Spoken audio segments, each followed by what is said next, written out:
Okay, good morning. Boker Tov. You'll like this story when I'm done. We'll tell you. We're learning today the Parsha of the week. Of course, we're learning the Parsha of the week, Parshas Beshalach, the portion of the Exodus, the Song of the Sea. Here it is. So we're turning to page 399, and the Jewish people are facing the Red Sea before them. And in the Parsha this week, we actually experienced two wars. The Jewish people fighting a war against the Egyptians. Let's take a look. Page 399. They're leaving Egypt. They mislead the Egyptians, telling them they go for 3 days. Really, they're going for ever. We discussed that a week or two ago. Pharaoh gets the message. He pursues the Israelites, and now the Israelites panic. It's the bottom of 401. The Israelites panic. And we're going to compare the reaction of the Jewish people to Pharaoh and the attacking Egyptian armies with another war in the Parsha. I'm gonna keep on moving forward, where the sea eventually splits. Well, very quickly it splits. God strikes the Egyptians, and now they sing the song of the sea. Now the Egyptians are history, and they move on. The people run out of water. We're flying through. Yeah, we're flying through it now. When 413, they go to a place called Marah, which means bitter, because the waters were bitter, right? It was a test. They complained. They complained about the food in Egypt. The food that they had in Egypt in slavery. Always complaining, unfortunately. Just like the Jews complain about the food at Marisol. Oh, they complained about the food in Marisol. Okay. And the food is not. Well, there's a lot to complain about over there. No, food's very good. So. Right. So then, God tells them about the manna. This is very beautiful, by the way. Very, very beautiful. God tells them about the manna. Manna is how God supplies our needs. Even today, you think your needs come from your employer, or your investments, or something else. What employer? Whatever. You think you're getting your payment from somewhere else. Really, it's coming from manna. It's coming from heaven. It's just that due to the doctrine of divine anonymity, which we've discussed many times, God wants you to hide it in a way that looks like it doesn't come from God. But in the desert, they had the bread coming out of heaven. It's very, very beautiful. By the way, some people read this portion every single day as a blessing for Parnasa, for livelihood. The idea behind that would be that if you remember that your money is really manna, that your money is really coming from heaven direct, then that serves to break the facade, to break the smoke screen, and allows you to recognize the source of your blessing, to not get lost in the superficiality of your livelihood, which seems like it comes from something else, right? Okay, they get meat. Then we get commanded the law of Shabbos. Actually, in page 421, Moses commands that some manna be set aside for remembrance, for eternal remembrance. You know, the inside of the Holy Temple, in the Holy of Holies, there was a pitcher of manna to serve as an eternal remembrance of the Jewish people that God will provide. No, God will provide. Water from the rock is this is not the other story, not the Rob Berger story of the water of the rock, where Moses hits the rock. Here, actually, God tells them to hit the rock. Yeah.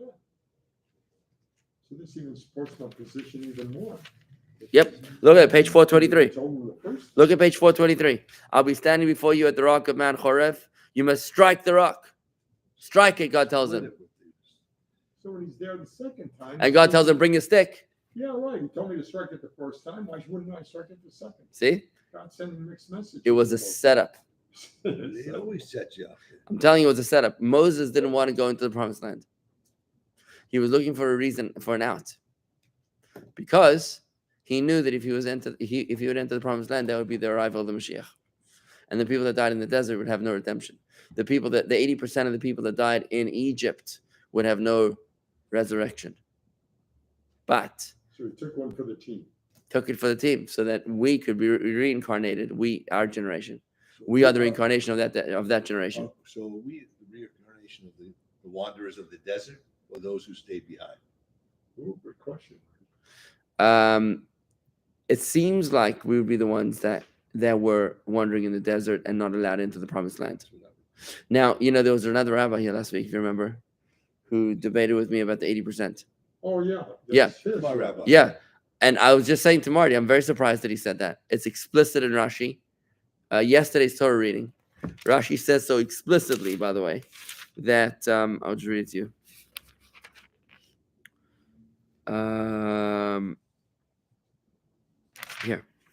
Here it says Rashi Davar Acher, another interpretation. It's in Rashi. You won't see it in the translation. It's in the original Rashi letters. Chamushim. What does chamushim mean? Echad mechamisha yotzu. 1 out of 5 left Egypt. V'arba chalakim, but 4 parts. Meisa b'shloshis me'afela. They died in the plague of darkness. In the plague of darkness. Plague of darkness. Why did they die in the plague of darkness? That the Egyptians wouldn't see the Jews dying en masse and make it look like the tables have been turned. So the Jews that didn't believe in the redemption, they were the ones that weren't allowed to experience the redemption. Like we've learned in the Gemara, that those who deny the resurrection of the dead won't experience the resurrection of the dead. So I was just saying to Marty that I was surprised that the rabbi said, cast aspersions on this particular position because it's clear in Rashi. Yeah. I was trying to be nice to my guest. Come on, he's But also, we do this all the time. But I want to say though that I was saying to Marty moments ago that I'm surprised that the number is so low. That only 80% died in the desert. 80 died in Egypt. In Egypt, yeah. Only 80% died in Egypt. So Marty was like, "What do you mean?" So I said to him that I believe. I mean, how many Jews today believe that we are experiencing redemption? How many Jews today believe we're on the cusp of redemption? Is it 20%? Chabad plus other Orthodox. You wish. And some of the I don't even think so. I don't think so. Yeah, I mean, you're lucky if it's, I don't even give it a number. But 20% sounds pretty high to me. Yeah. So point being that I'm surprised that 20% believed in the redemption with Moses. Well, I guess you had Moses, so for heaven's sake. Yeah. And you had the plagues. And right. For heaven's sake, I think that's So they could accept, they'd be like, yeah, blood, frogs, lice. That's what the next time. Hi, Kathy. That's what the next time. So they could accept, blood, frogs, lice, darkness. Yeah, all that stuff is phenomenon. But breaking out of Egypt, never gonna happen.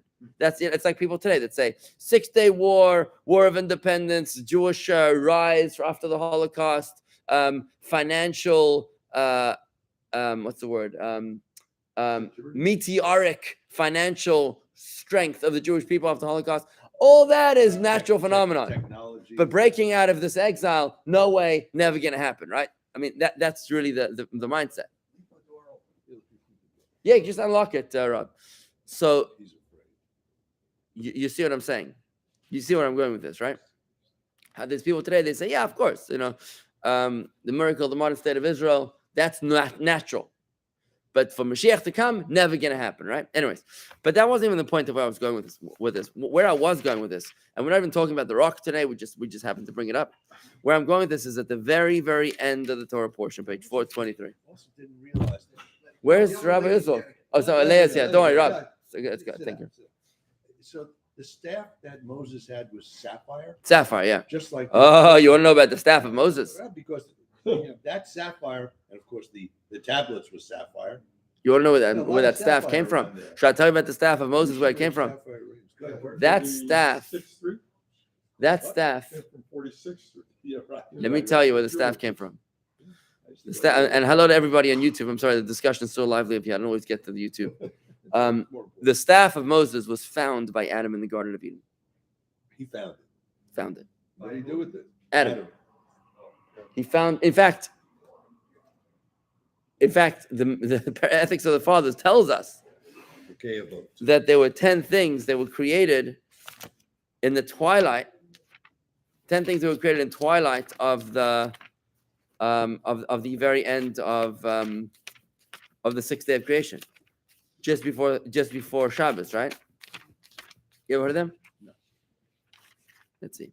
Here, 10 things here at the Ethics of the Fathers, chapter 5, Mishnah 6. 10 things were created on Erev Shabbos at twilight. They are the opening of the earth to swallow Korach, the mouth of the well in the wilderness. That's this. Well, not the sixth Parsha. The mouth of the donkey of Bilam, the rainbow, the manna. That's the sixth portion. The manna. That was The staff of Moses. That was all in Gan. Yeah, well, it was created. It was created at the twilight of the sixth hour But where of the sixth day. was it? Okay, so you're getting technical, but it was created. It was created. The staff of Moses, the shamir worm, which is a worm that splits stones for the base of Mikdash, the temple, the writing of the second tablets, the inscription of the first tablets, and the tablets. Some say also the burial place of Moses, the ram of Abraham our father, and some say also the spirits of destruction, as well as, and this is very important, tongues, the original tongues, Tongs, tongues. Why? For tongues are made with tongues. How do you make tongues? The tongues. You need to make them in the fire. To make tongues, you need tongues to make tongues. In order to create metal, you need tongues. You need an original tongue. So the original tongue was made on the sixth day, at the twilight of the sixth day, right? So why am I going with this? With the staff of Moses. What? Staff of Moses was created at twilight of the sixth day of creation. It was used by Adam in the Garden of Eden. They used it. Yeah. Then it moved on to Noah, moved on to Abraham, Isaac, Jacob. Jacob gave it to Joseph. Pharaoh stole it from Joseph. So that's why it was in. Pharaoh stole it from Joseph. Now, what happened then was Pharaoh had an advisor. He had three advisors: Bilam, Jethro, and and there was another one.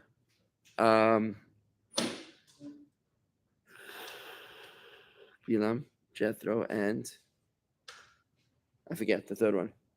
Anyways, so Jethro got a hold of the staff, and he went back to Midian, where he was living, in Midian in Jordan, and he stuck it in the garden, and he couldn't pull it out. In his garden. He couldn't pull it out. It caked. He couldn't pull it out. Like an Excalibur. So he said that whoever would pull out the staff could marry his daughter. That does sound like the Knights of the Round Table. Knights of the Round Table. Right? Where do you think they got it from? This is a true story. So Moses comes, he runs away from Pharaoh, who was trying to kill him. He sees his nice staff, he pulls it out of the ground. So Jethro says, OMG, you marry my daughter. Right? That's where the staff comes from. This is the history of the staff. That's the history of the staff. But folks, let me just comment over here about where I was trying to reach, which is the battle of Amalek at the end of the portion. Let's compare the two battles. There's the battle of the Jews against Pharaoh, and the battle of the Jews against Amalek. Let's start with Amalek on page 423. Amalek came and fought Israel against Israel and Rephidim. Moses' chief disciple and attendant was Hoshea, the son of Nun, who Moses would later rename Yehoshua. Moses says to Joshua, choose brave and pious men whose merit will protect them and who know how to counteract witchcraft, for the Amalekites are practiced in this art. Choose these men for us, for you and for me, who are responsible for the people, and go out tomorrow outside the clouds and fight against Amalek. Tomorrow the people will fast, and I will station myself at the top of the hill with the staff of God in my hand. It's that staff again, right? Joshua did as Moses had told him to fight against Amalek, while Moses, Aaron, and then his nephew Hur went up to the top of the hill and stood in prayer, for at least 3 people must lead the prayers at a public fast. Then, whenever Moses raised his arm and the people were inspired to submit themselves to God, God came to their aid and Israel prevailed. But whenever he lowered his arm, they were not inspired this way. Amalek prevailed. But since he had remissly appointed Joshua to fulfill his responsibility to protect the people, Moses' hands became heavy, more quickly than they otherwise would have. In this way, God showed him that his choice to only pray for the people was ill-made. Okay, I'm going to skip I'm just going to go back to the boldface. Moses' hands became heavy, so Aaron and Hur took a stone and placed it under him, and he sat on it. Aaron and Hur then supported his hands, one on each side. Moses remained with his hands upraised instead in steady and confident prayer until the Israelites won, and then the sun set. And thus Joshua only weakened Amalek and his people by the sword. Fine. So here's what happened. So when it comes to the war against Amalek, what happened was the Jewish people had to fight. But let's contrast this with the beginning of the portion. To go to the beginning of the portion, page 403, the Jewish people find themselves stuck between a rock and a hard place. They see that in front of them is the Red Sea, behind them is the Egyptians, and on either side is the wilderness. What are they going to do? So that's what they did. They cried. Okay, let's go to the bottom of 401. Bottom of 401. The Egyptians, all of Pharaoh's chariot horses, his horsemen and his army pursued them and overtook them towards dusk, while they were encamped at the Sea of Reeds next to Piachirot before Baal Zephon. Pharaoh drew himself nearer to the front lines as he had promised. The Israelites raised their eyes and caught sight of the Egyptians advancing at their rear. They also raised their eyes and caught sight of the guardian angel of Egypt coming to the Egyptians' aid. When they saw both of these, they became very frightened. 400. Although they knew they had nothing to fear, the Israelites nevertheless did what their forefathers had always done. They cried out to God. But the heat of the danger soon brought them to speak insolently, despite their trust in God. They said to Moses, was it for want of graves in Egypt that they brought us to die in the desert? What is it that they've done to us by taking us out of Egypt? 403. Would you have done to us? Would you? Yeah. 403. Is this not the very thing we spoke about to you about in Egypt? Leave us alone and let us serve the Egyptians, for it would have been better for us to serve the Egyptians than to die in the desert. But Moses said to the people, have no fear. Stand firm and witness the deliverance that God will perform for you today. For the Egyptians whom you have seen today, you will never see again. God will do battle for you. You are to remain silent. You don't even need to daven. Shut up. Don't Just complain. keep quiet. Don't complain. And then he says to them, God said to Moses, why are you crying out to me? Speak to the Israelites and let them journey forth. Just move. Don't daven. Don't complain. Just keep on moving. Keep on going. As for you, take up your staff. There's that staff again. My favorite stuff. And raise your arm over the Sea of Reeds and split it. And the Israelites will go into the midst of the sea on dry land. Imagine if God told you to go ahead and take your stick and hit the water and we'll split. Well, if I had a sapphire stick, I'd do that. Sapphire. And as for me, I'm going to make the Egyptians stubborn, so that they will go in after them. I will thus be glorified in the eyes of the world through what will then happen to Pharaoh and his army and his chariots and his horsemen, and I'll drown them in the sea. The Egyptians, both here and back in Egypt, will then finally know that I am God, when I am thus glorified through Pharaoh's chariots and his horsemen. So, By the way, I thought Pharaoh lived. Have they I thought ever Pharaoh was the only found- one who lived. he did. did you ever go to the bottom of the Red Sea and find 600 chariots? I found four. I don't know. Don't you think that's something that somebody would do? An expedition. Sounds like a good expedition. Sounds good to You me. don't think they've done that? I'll tell you what, I think that it might not, because what happened was that they actually drowned in the teat, which is called the lime. So they were actually like the lime of the seabed actually. So not on top of the sea. Yeah. were They swallowed by actually the were sea. swallowed inside of the schmutz of the Dead Sea. So maybe if you dig underneath the bed of the sea, you might find something. Anyways, yeah, there you go. Winston pointed out it was Job as the third advisor. Thank you. Good. So here is the message for today. When it comes to Amalek, we're supposed to fight. When it comes to Pharaoh, we're supposed to not fight. How do you know the difference? What's the message? Trust God. What's the message? What's the difference? I don't know. Two wars, two different responses. How do you know when? The Rebbe explains that the reason for the difference is because Pharaoh was behind them. Amalek was in front of them. In front of them, blocking them from what? Going to the promised land. More specifically, from receiving the Torah on Mount Sinai. Oh, right. It's before So Amalek was blocking them from receiving the Torah on Mount Sinai. Pharaoh was blocking them from the hedonistic pleasures of Egypt. We call it slavery. Slavery to your ego. It's another interpretation of learning of what Egypt really was. But either way, Pharaoh was blocking them from Egypt. He was behind them. And Amalek was blocking them from receiving the Torah. And that, says the Rebbe, is the key difference. Even though it's not a Jewish approach to bring out your swords. That is the hands of Esav, the voice of Yaakov. Nevertheless, when you're faced with a problem that blocks you from Torah study, that blocks you from growing in Torah, that is something which you have to go out on an all-out war against. Every other kind of war, don't even bother. So when it comes, for example, to, in a Yom Yom, we've studied this before, that we invest in light. We don't dwell in darkness. We don't fight every battle, right? We focus on the light. But when it comes to somebody who's trying to block you from Torah, true Judaism, right?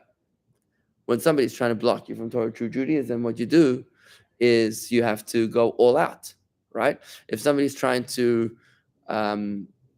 change the direction of of the community, for example. That's a grave offense. But if somebody's trying to change the menu in the Kiddush, or they're trying to, rearrange the parking structure, the parking or the traffic flow Or the chair. around the shul, or the chairs, then that's not something which you really need to worry about too much, right?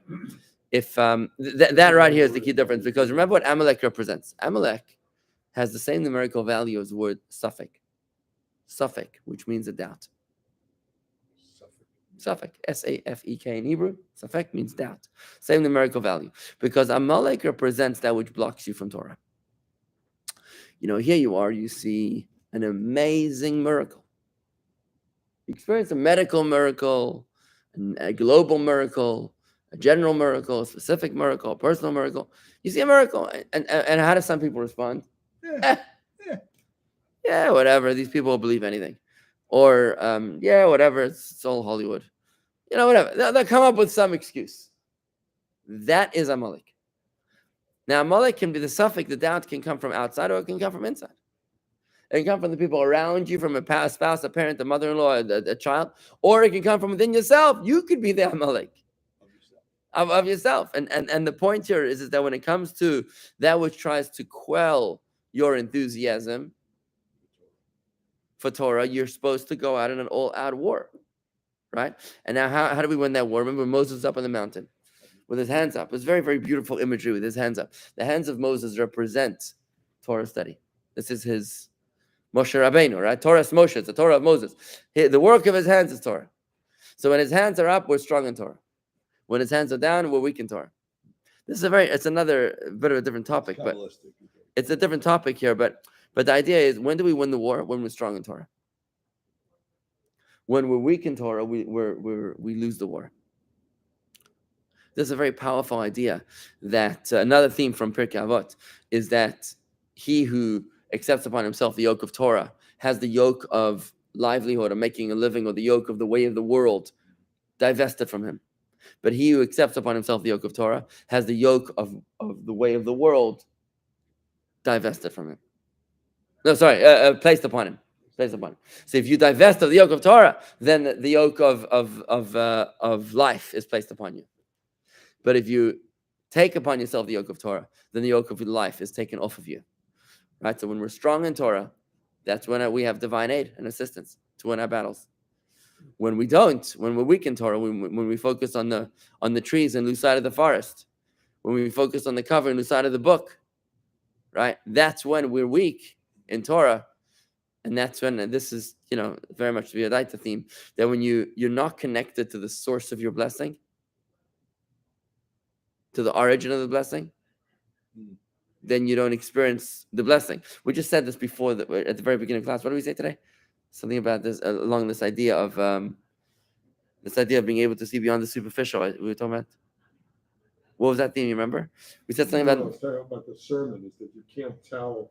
No, there was another topic. There was another idea of being able to see beyond the superficiality, to be able to see through to the truth of something. Well, that your money is coming from man. Oh, the manna.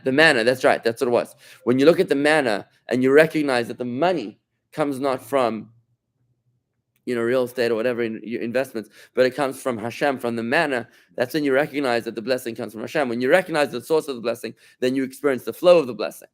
But when you refuse to recognize the source of the blessing, that's when you block the flow of the blessing.